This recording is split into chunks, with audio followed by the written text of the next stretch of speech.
بسم اللہ الرحمن الرحیم۔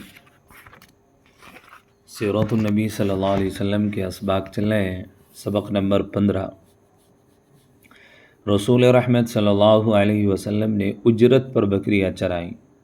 رسول رحمت صلی اللہ علیہ وسلم نے اپنے چچا ابو طالب کے گھر کی حالت دیکھی کہ تنگ دستی چل رہی ہے تو بغیر محنت کے رہنا گوارا نے کیا، اور چچا ابو طالب کی فکر کو دور کرنے کے لیے کام کرنے میں بھی آر محسوس نہ کی۔ مکہ ہی کی ایک پہاڑی پر اجیاد نامی چراگاہ تھی۔ آپ علیہ السلام یہاں پر مکہ والوں کی بکریاں اجرت پر لے کر چرانے لگے، اور جو بھی اجرت حاصل ہوتی چچا کے حوالے کرتے رہتے۔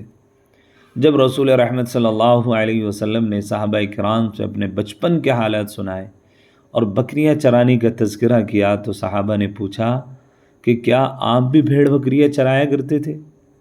رسول رحمت صلی اللہ علیہ وسلم نے ارشاد فرمایا، جتنے پیغمبر گزرے ہیں سب نے بکریاں چرائی ہیں۔ اللہ کے ہر فیصلے میں حکمت ہے۔